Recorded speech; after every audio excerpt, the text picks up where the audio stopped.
Bismillahirrahmanirrahim. Assalamualaikum warahmatullahi wabarakatuh. Apa kabar anak-anak kelas 6 SDT Al-Hikmah? Sehat semuanya ya? Yuk kita belajar tematik IPS.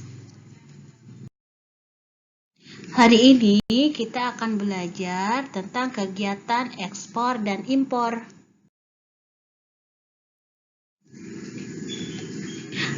Tujuan pembelajarannya adalah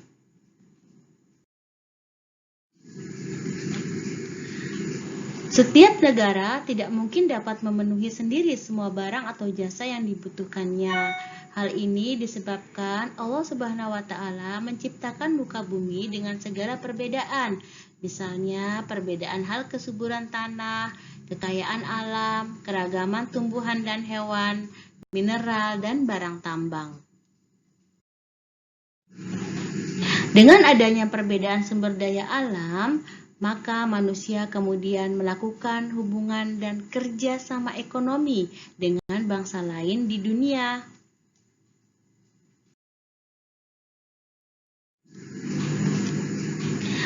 Penyebab munculnya perdagangan internasional antar negara.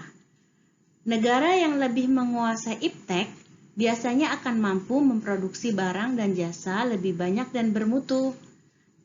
Kemudian cenderung melakukan spesialisasi dalam memproduksi barang. Sementara itu, barang yang tidak diproduksi di negaranya akan dibeli dari negara lain. Pengertian perdagangan internasional adalah suatu kegiatan jual beli barang atau jasa yang dilakukan antara dua atau lebih negara untuk memenuhi kebutuhan bersama.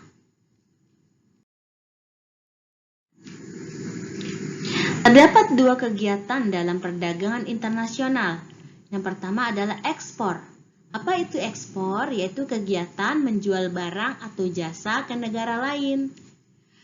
Orang atau badan usaha yang melakukan kegiatan ekspor disebut pengekspor.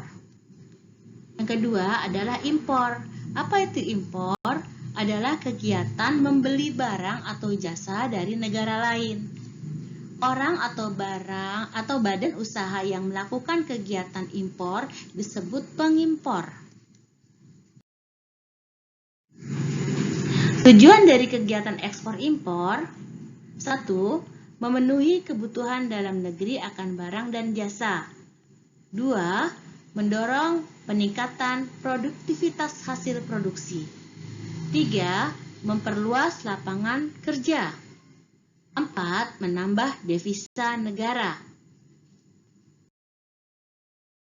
Barang dan jasa yang diekspor dan diimpor Indonesia.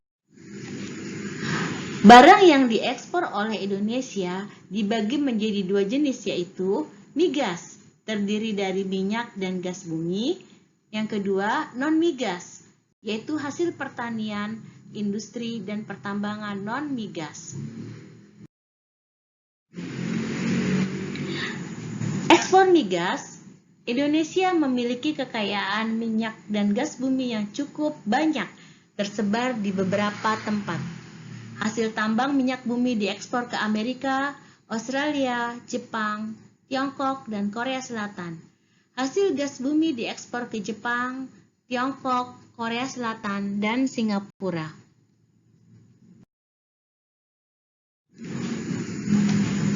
Ekspor hasil non-migas terdiri dari pertanian, diantaranya getah karet, teh, tembakau, lada, rotan, dan lain-lain. Kemudian industri, contohnya timah, kain tenun, minyak kelapa sawit, dan lain-lain. Tambang, contohnya biji tembaga, batu bara, belerang, dan lain-lain. Hutan, kayu rotan, kemenyan, damar, dan lain-lain. Hasil laut, ikan, udang, dan berbagai jenis kerang.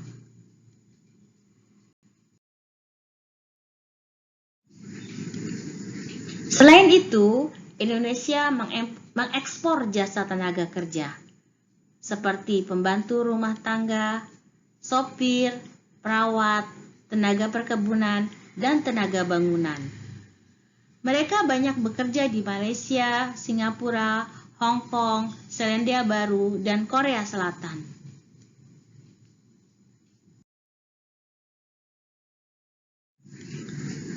Indonesia juga mengimpor barang dari luar negeri. Barang-barang yang diimpor ke Indonesia adalah berupa barang konsumsi, contohnya beras, tekstil, makanan, minuman, buah, sabun, kosmetika, dan lain-lain. Kemudian berupa bahan baku penolong, seperti bahan kimia, pupuk, bahan bangunan, logam, dan lain-lain. Kemudian berupa bahan modal, yaitu generator, peralatan listrik, alat pengangkutan, barang elektronika.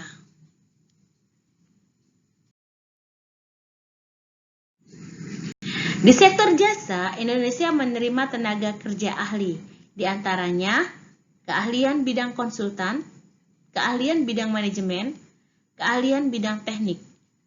Dengan adanya tenaga ahli ini, para tenaga kerja Indonesia dapat berbagi ilmu dan pengalaman dari mereka.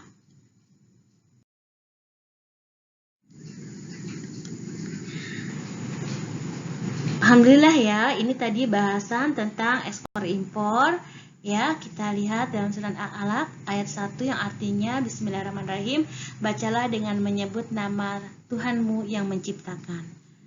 Cukup dari Ustazah. Ya, mudah-mudahan kita bisa mengambil pelajaran ini. Terima kasih.